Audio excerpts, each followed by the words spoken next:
Hoje é 1º de setembro, ontem, 31 de agosto, as ruas de Brasília foram tomadas por manifestantes, apoiadores de Bolsonaro, que foram prestar solidariedade ao Bolsonaro na porta da casa dele. Então os movimentos já começaram. E amanhã, dia 2, começa o julgamento do Bolsonaro. Diga-se por sinal que um julgamento um tanto estranho. Não sei se você está atento às coisas que têm acontecido, mas não sei se você prestou atenção que é o primeiro julgamento de ex-presidente da República que não é por corrupção. Jair Messias Bolsonaro está sendo julgado aí por inúmeras coisas aí que não tem nada a ver com corrupção e, assim, supostos crimes. Ele está sendo julgado.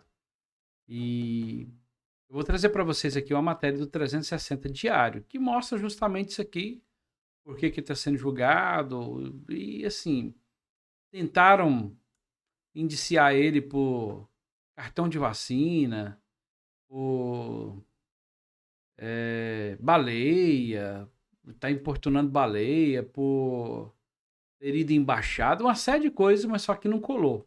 Inclusive, o ministro do Lula, o Padilha, levou 7 ministros dele lá que estavam com cartão de vacina incompleto, que não tomou as vacinas. Levou para vacinar, 7. Mas vamos voltar aqui para o nosso assunto aqui, que é interessante. Jair Messias Bolsonaro é o primeiro ex-presidente que está sendo julgado e provavelmente pode ser condenado com uma pena máxima aí e não é por corrupção. Interessante isso, não é? Já aproveita para se inscrever no canal, curtir e compartilhar, deixar o seu comentário, porque o nosso canal está crescendo. Eu te convido para fazer parte do nosso canal. Olha só essa matéria aqui do 360 Diário.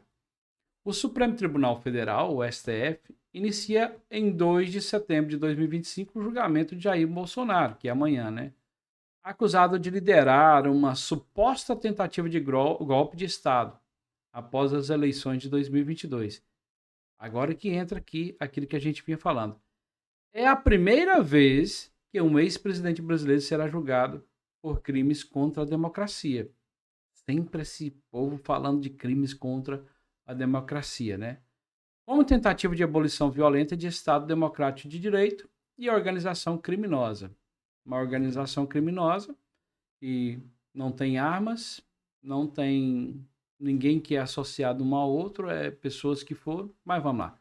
Em vez de acusações tradicionais de corrupção.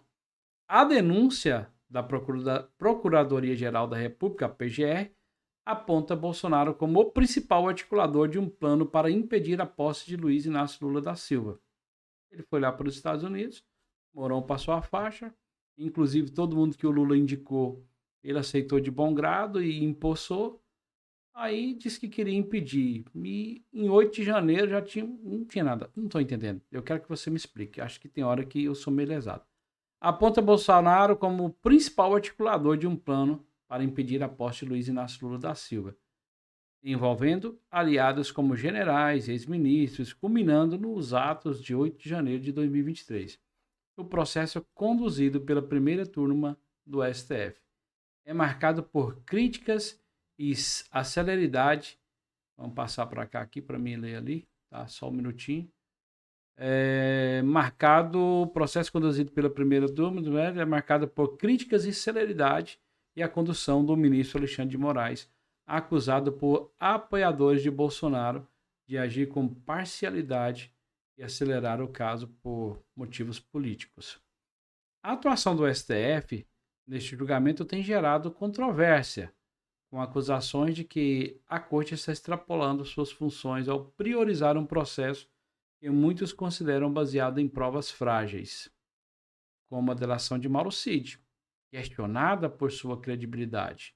A defesa de Bolsonaro argumenta que não há evidências concretas ligando o ex-presidente aos atos de 8 de janeiro, ou planos de ruptura democrática, o que o STF estaria promovendo uma perseguição político-judicial, a imposição de medidas cautelares com prisão domiciliar e monitoramento 24 horas é vista por críticos como uma tentativa de intimidar o ex-presidente e seus aliados antes do julgamento, levantando dúvidas sobre a imparcialidade do tribunal e o uso de instrumentos legais. E aí? Eu vou perguntar a você. O que que você acha disso?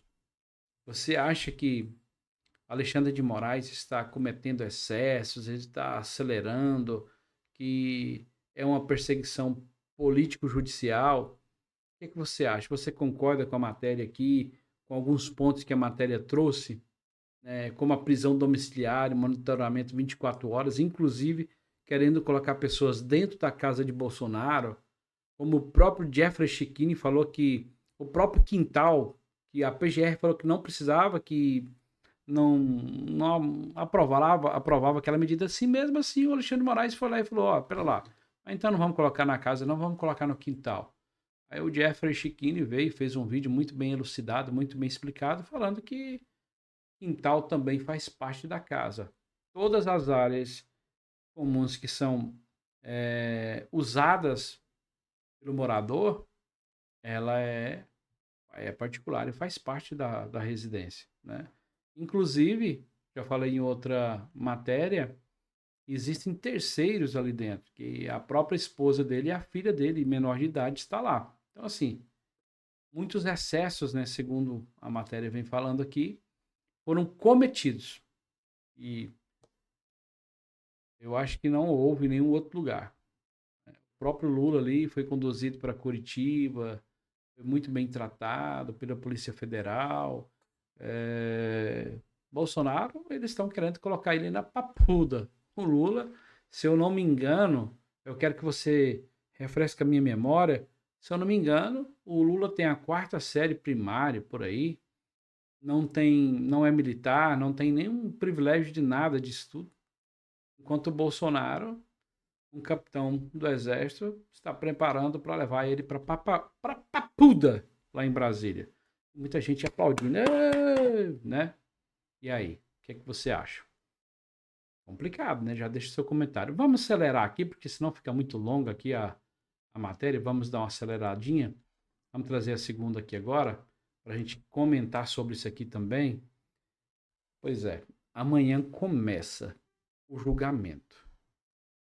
Amanhã começa o grande dia que a esquerda está esperando para prender o Bolsonaro.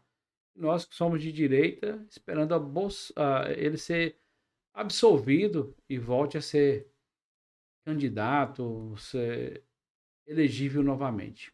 Mas, durante esse... presta atenção, deixa eu só falar com você, que não sai daí não. Deixa eu falar para você. Durante o julgamento, muitas coisas podem acontecer. Porque o Donald Trump está de olho em tudo que está acontecendo. Tem pessoas do alto comando dos Estados Unidos que tem, assim, pavor do Lula e do Alexandre de Moraes. E sabe o que eles estão prometendo? Que provavelmente os Estados Unidos pode... Vou mostrar para vocês agora. Presta bem atenção o que os Estados Unidos pode fazer. Não, fica aí comigo. Olha essa aí, ó. Matéria de Conexão Política diz o seguinte: Estados Unidos avaliam aplicar sanções em tempo real durante julgamento de Bolsonaro. Olho por olho, dente por dente. Dente por dente. Dente por dente. Vamos lá. Sabe por que isso vai acontecer? Eu vi uma entrevista do Eduardo Bolsonaro, não sei se é na CNN, daquelas 2 meninas lá que ficam tentando fazer armadilhazinha para as pessoas de direita, mas ele foi convidado por pessoas do governo para assistir o julgamento lá da Casa Branca. E será o que tem por trás disso? Será que ali mesmo o Bolsonaro, o Eduardo Bolsonaro, vai falando, olha, vamos sancionar esse, vamos sancionar aquele, o que vocês acham? Porque as pessoas que estão ali entenderam que a nossa democracia está bem frágil e há uma perseguição acontecendo. E a matéria nos mostra que tem gente grande. Eu vou mostrar para vocês agora. Olha só. Um voto ou uma sanção misteriosa. As sanções da primeira turma do Supremo Tribunal Federal, sessões da primeira turma do Supremo Tribunal Federal, deixa eu colocar um óculos aqui para ficar melhor,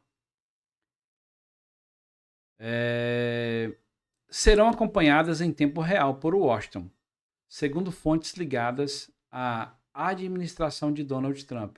A Casa Branca, ligadas à Casa Branca. Na Casa Branca, de acordo com esses interlocutores, manterá atenção redobrada e já estuda aplicar novas sanções e tarifas contra o Brasil em tempo real, conforme o andamento da votação.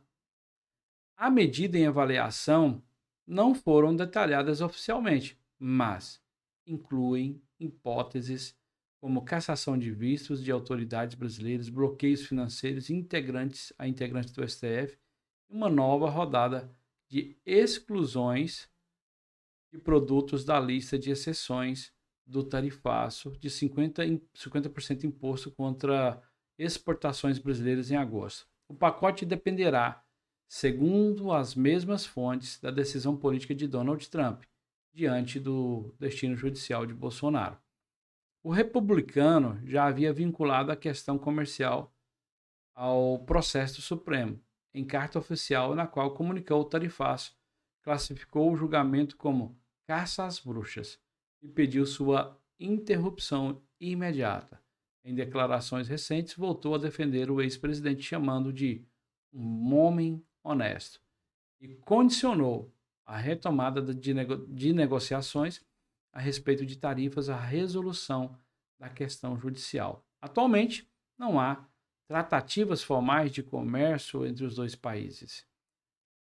Paralelamente, o deputado federal Eduardo Bolsonaro, PL, e o comentarista Paulo Figueiredo confirmaram viagem a Washington durante a semana do julgamento. Ambos chegaram à capital americana em 3 de setembro. Vão chegar, né?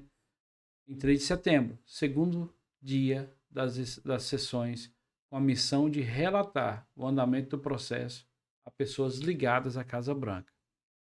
O estrategista Jason Miller, ex-porta-voz de Donald Trump, também tem atuado no tema. Em entrevista recente, lembrou que foi detido no aeroporto de Brasília em 2021 por ordem de Moraes e afirmou que o mesmo ministro agora busca prender Bolsonaro por até 35 anos, segundo Miller. Trump atuará como todas as forças para interromper práticas antidemocráticas no Brasil. No Itamaraty, a avaliação já é de um julgamento, que o julgamento poderá agravar o impasse diplomático com os Estados Unidos. O desfecho do julgamento está previsto para ocorrer no dia 12 de setembro. Ou seja, dia 12 de setembro pode ocorrer o julgamento aí, vai terminar o julgamento. E dependendo do que acontecer lá, vai ficar mais tenso ainda a relação com o Brasil aqui. Estados Unidos e Brasil vai ficar mais difícil ainda. Então vamos ver o que pode acontecer, né? E hoje vou falar só de 3 assuntos, né? E o último que eu vou falar é justamente aquilo que o Bolsonaro não cometeu para ser julgado, que foi corrupção. Não, presta bem atenção à matéria que eu vou trazer para vocês agora. Já aproveita para se inscreverem no canal. Aproveita para se inscrever, curtir, compartilhar, porque é tenso o negócio. É complicado. E olha só essa corrupção aqui, que não dá muita coisa não. Por quê? Provavelmente o menino deve ser de quê? A pessoa deve ser o quê? Petista? Olha só essa matéria aqui da Revista Oeste. Justiça condena petista a devolver mais de 1 milhão aos cofres públicos. E aí, o que você me fala disso? O que você me fala disso? Vamos ver aqui. Quero ver se vai devolver. Para a decisão ter sido devolução de 1,3 é porque o desvio foi muito maior. Né? Então, assim, é muito dinheiro envolvido. É muito dinheiro envolvido. Eu vou trazer para vocês aqui agora a matéria aqui, mostrei primeiro os comentários. De vez em quando eu faço as coisas aqui ao contrário, né?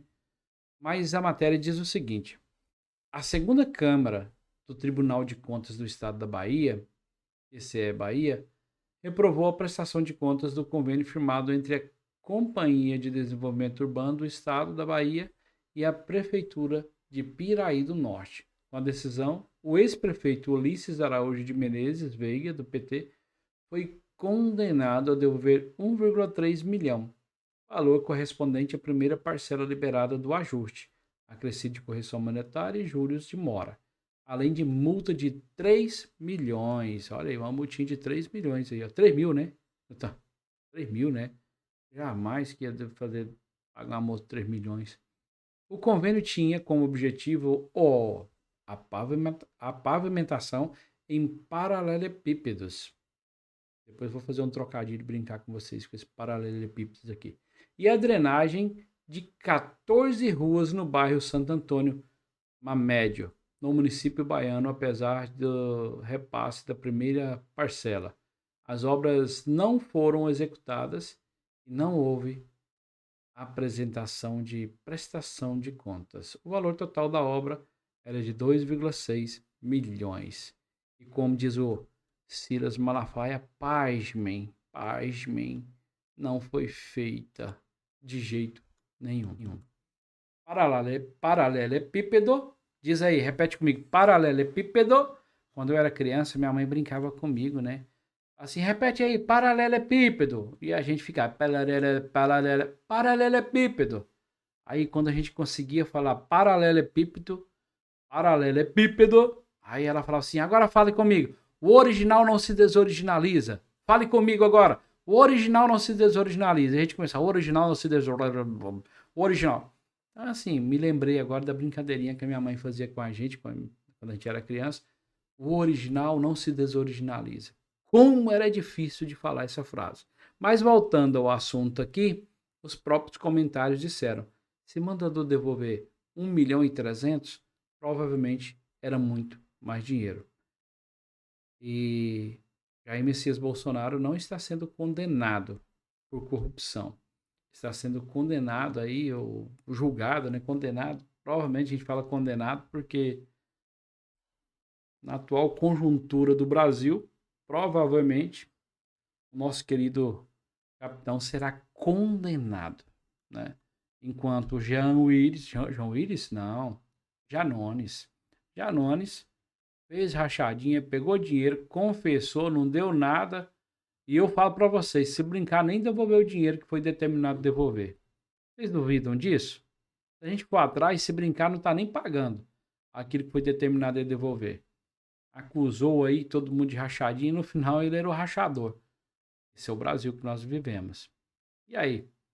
Viva o PT? Vamos aplaudir o PT? É isso aí, meu irmão. Meu nome é Denis Gonçalves. Todos os dias eu trago vídeos aqui para vocês. Gosto de bater um papo, conversando. Nosso formato aqui é de conversa, não é fazendo barulhos, estardalhaços, não. A gente vem, narra os fatos, a gente comenta e fala o que está acontecendo no Brasil. E eu te pergunto, se fosse alguém da direita, hein? Era só devolver um pouco do dinheiro? Responde para mim. Deus abençoe sua vida e nós possamos ter uma semana abençoada em nome do nosso Senhor Jesus Cristo. Deus abençoe sua vida, não deixe faltar nada para você.